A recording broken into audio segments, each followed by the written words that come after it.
Indonesia is going big on electric vehicles, and that includes converting fuel-using motorcycles to electric motorcycles. Stay tuned for this one. This is interesting. And the Deputy Regent of Badung is concerned about crime in Kuta once again.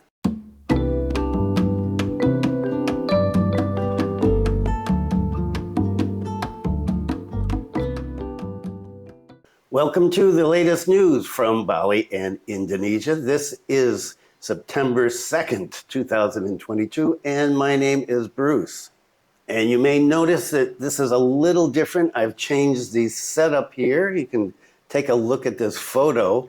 This is in order for me to be able to read more clearly now. And so I'm trying out this new setup. What do you think? Good, bad, indifferent? Okay, what is the weather like today? It is a beautiful Friday. It is so sunny. The ocean outside my window is just gorgeous. And it is 29.1 degrees Celsius again. The humidity is 63%, and the wind speed is 4.7 kilometers per hour, not much wind speed. And let's get right into the numbers, and there's some good news there.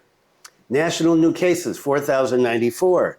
National recoveries, 4,843. National deaths, up a little bit, 25. Bali new cases, way down, 55. Bali recoveries, 58, and Bali deaths, 1. And the even better news is that the weekly positivity rate for the last week, down below 10% for the first time in a long time, 9.53% positivity rate. Wow, good news, good news. This is a good news day. So what's happening with electric vehicles in Indonesia? Indonesia prepares 6,161 electric vehicles for the G20 Summit in Bali. The international event, the one that the government has been planning for a long time now, will fully utilize electric vehicles as a mode of transportation. There are several types of cars and motorcycles from Genesis. There's also Hyundai, Buleleng, and Lexus, according to the vice president, who was around in Nusa Dua inspecting a public EV charging station. Each country that is participating in the G20 event will be allocated 15 electric cars, comprising 10 sets for the VVIP and 5 sets for the heads of state. Indonesia is also preparing 290 units of electric motorcycles for escort patrol vehicles and 300 units of Wuling Air EV as operational vehicles. In addition to the EVs, the government is preparing hundreds of charging stations, including 28 stations at the Apurva Kempinski Hotel and 36 at Central Park ITDC Nusa. And you may remember from some past videos, the president, the governor here in Bali, everybody is getting big on getting electric vehicles into Indonesia and specifically into Bali. And so that's the next story here. Cooperating with Koster, Minister of Energy and Mineral Resources campaigns for conversion of motorcycles from fuel to electric. Yeah, now I'm wondering how that's gonna go. So there was a parade held. So there was a parade of electric vehicles held at the ITDC Central Parking in Nusa Dua. And the governor was there along with the Minister of Energy and Mineral Resources. According to the minister, the two-wheel vehicles on display are the result of conversion of a machine that used to use fuel to a machine that uses an electric battery drive. He said that in Indonesia, there's currently 120 million motorcycles and they almost all use fuel. He said, this is what we want to change. And he was showing some motorcycles from 2004, and he said after conversion, they're still good. Now, my motorcycle's from 2009. Now, what would it take to convert that? And would I want to convert that? Not at this point, not until there's more charging stations. And what are some benefits other than long life? A number of other benefits can be obtained with the conversion, reducing CO2 emissions, which have a huge impact on the environment and also public health. And the minister said we also save fuel. If we count 1 liter of motorcycle fuel per day in Indonesia, we burn 800,000 barrels of oil. If the current price of oil is $100, he said we burn $80 million every day. That's 1.2 trillion rupiahs. The Indonesian government, he said, is forced to import crude oil and import fuel to meet domestic needs because oil sources in Indonesia are generally old and production is declining. He said, we do need to try to pump again, but pumping takes a long time to get going. So starting from discovery to production, it will take at least 7 to 10 years. He added that the conversion also creates new industries and absorbs labor. We have mineral materials that can be used to make batteries. We have nickel, we have copper, and so on, he said. The president director of PLN, the state electric company, said that 1 liter of fuel produces 2.4 kilograms of carbon emissions, while 1 kilowatt hour of electricity only produces 0.85 kilograms of emissions. PTPLN, as the frontliner in the energy transition process, is committed to continuing to support massive infrastructure development, including constructing more public electric vehicle charging stations called SPKLU, as well as general electric vehicle battery exchange stations, SPBKLU. Wow, that's a lot. A mouthful, across Indonesia. He said, currently we have 143 electric charging stations throughout Indonesia, just 143. He said, especially in Bali, we've also readied ultra-fast charging stations to support the G20 Summit as delegates will be using electric vehicles. PTPLN is also prepared to support infrastructure development such as cloud, home charging, ultra-fast, and fast charging stations to prepare Indonesia for the switch from fuel-based to electricity-based vehicles. Okay, what do you think about that? Now, a disclaimer, one of my son-in-laws is in the electric motorcycle business, and so I support that in that I want him to make lots of money to support my grandchildren and my daughter. Now, I've only seen one charging station here in Singaraja. That's at the PLN office over on Nuarai, on Jalan Nuarai. I don't know, there may be some other ones. I haven't seen any. If anybody has seen any around, leave a comment and let us know where they are. Now, I'm wondering how much this conversion is going to cost. That's something that I want to follow up on in the future. So, electric vehicles in Indonesia. Indonesia is going big to help combat climate change. And what about crime in Bali? Deputy Regent Suiasa highlights crime action in Kuta. The emergence of a number of criminal acts such as mugging and theft in the Kuta area have attracted the attention of the Deputy Regent of Badung. He said it's considered to damage the image of Bali, tourism in general, and Badung's in particular. He said he's very sad about the criminal acts that are happening in Kuta, along with the growing number of visits in the tourism sector. And so as tourism comes back here, we're seeing apparently an increase in crime. Now, if the government is directly addressing this, that leads me to believe that there's a little more crime going on than has generally been reported, because governments anywhere in the world don't like to admit that there's crime in their areas. This is the second or third article I've seen in the last week about crime in Kuta being addressed by government officials. The deputy regent said the incidents happened not only at night, but in the afternoon and evening as well. He said, we're just about to get things going here with tourism, and then we've got to deal with this issue. And he said it can be very difficult for Badung, and he hopes the police will help and synergize with the community and related organizations in order to combat crime in Kuta. Additionally, the deputy regent said that he's been receiving reports of bad behavior by unscrupulous traders who seem to force tourists to buy their wares. And this has been going on for a long time. It's getting attention now. He said there's been a number of cases of tourists complaining about this publicly, and for this reason, he's asked the tourism office to provide guidance and invite all parties to play a role in this matter. This incident is not good, he said, because it can injure efforts to restore tourism. And there was a viral video yesterday, I'm not going to report the whole thing, about a guy who was involved in a motorcycle accident. Somebody ran a red light. Either he ran the red light or somebody else did. And they collided, and he got up, big fellow, and dressed in traditional white clothes, pulled a knife out, and stabbed the guy who was just sitting on his motorcycle watching all this stuff. The guy who was stabbed took off after him when he ran away and followed him, and eventually the police came and caught him. But this, wow, I'm gonna stay around in Buleleng where things are a little less crazy. And what about tourist arrivals? Foreign tourist arrivals touched 477,000 in July, highest amid pandemic. According to the head of Statistics Indonesia, it's encouraging news since tourists have a large multiplier effect on the economy. Thus, improving the tourism sector can contribute to economic recovery in Indonesia. Most of the international tourists entered Indonesia from Ngurah Airport, 246,442, followed by Soekarno-Hatta Airport, and that was 119,179, and Batam had 56,610 tourists. The number of international tourist visits in July increased by 38.08% from the previous month.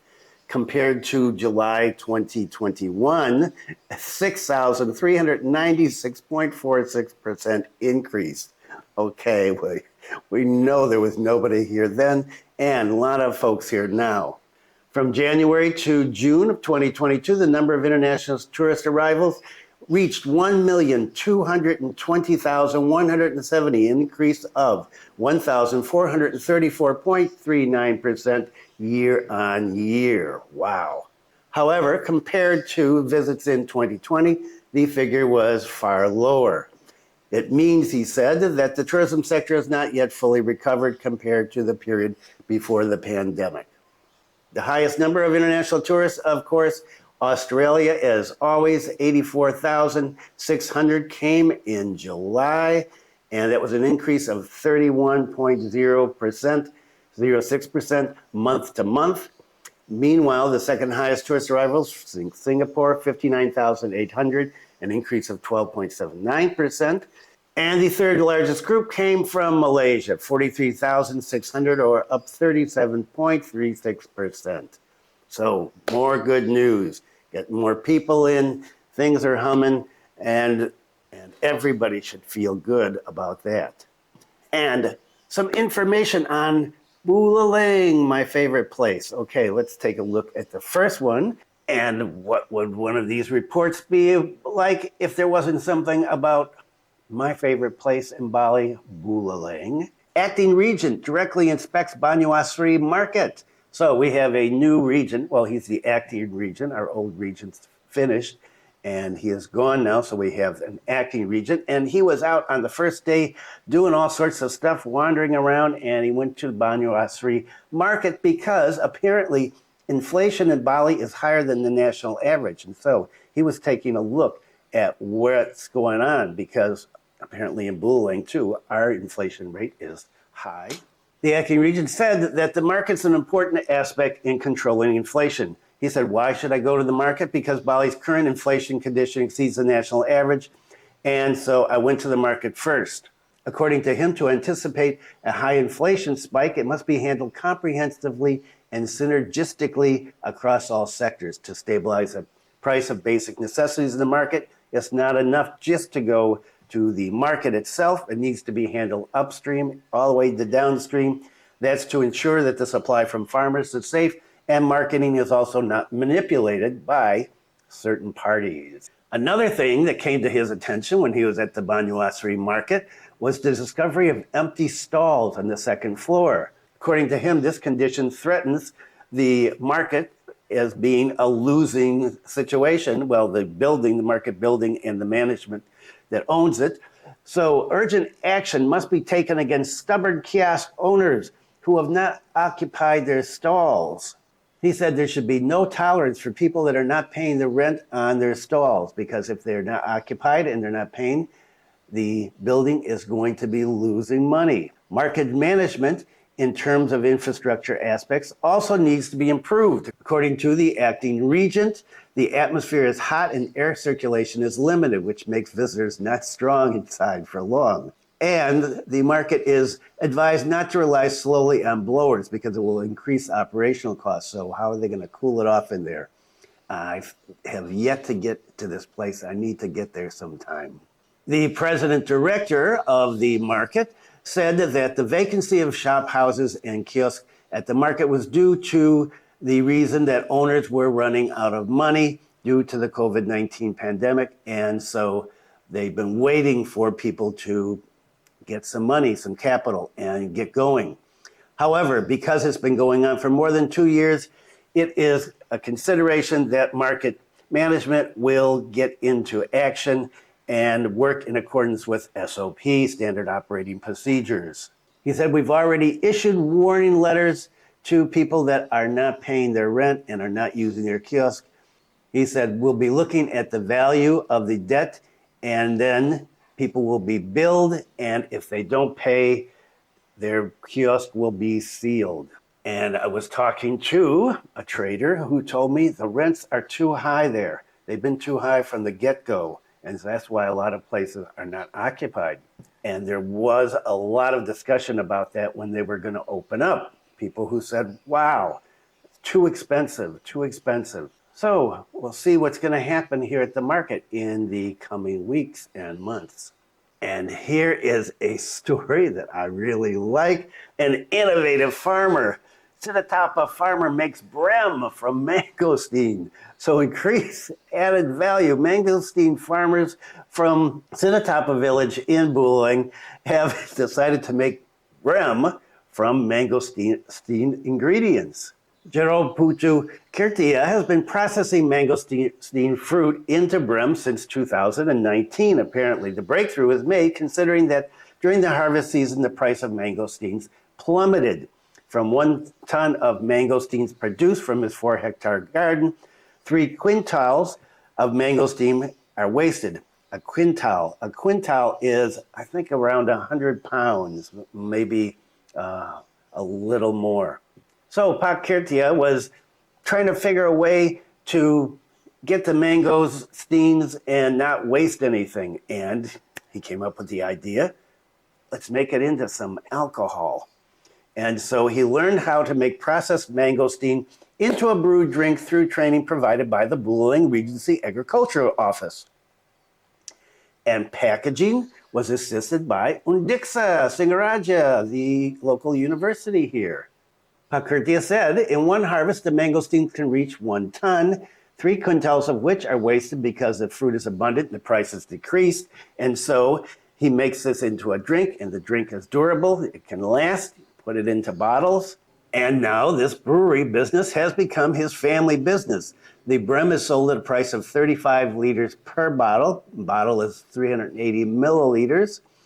And through his effort, he can increase his income up to $500,000 a month. And from that innovation, he won first place in the 2021 Buleleng MSME Creative Innovation Competition. Good for him.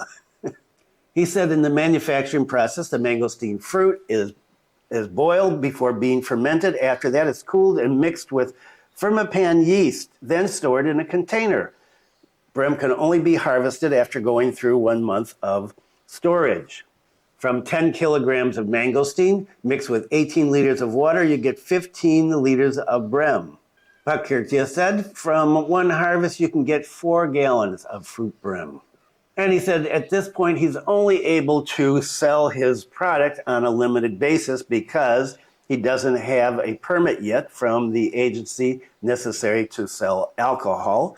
And his party's also conducted a test for alcohol content at Udayana University down in Denpasar. And he said he sells to friends and local residents only because he doesn't have a permit.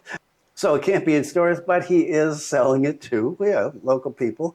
And so if you're in this area, Sidatapa, maybe you'll see this in a local warung. I don't know. It'd be interesting to try. If anybody has happened to go across there and find this, what does it taste like? Is it good? And how alcoholic is it? You know, alcohol is a great way to relieve stress. Okay, that is it for today. I like this new screen. I can actually see what I'm doing. It's pretty cool. Yes. If you haven't seen my wife's latest video, cooking video, link up here and one down in the description under important sites. Take a look at that. And we do we film every Sunday and we upload it on Mondays. And If you haven't seen the latest Singaraja snippets, it's up here. It's the Zoe one. My granddaughter is such a chatterbox.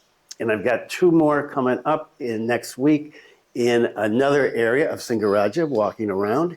And I'll be doing some more of that in the coming future. Plus, I wanted to start doing some videos over in Pamaron, where our new house is. And well, it's still under construction, but the neighborhood is really cool.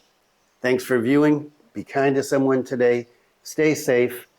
Have a great weekend. And I will see you on Monday.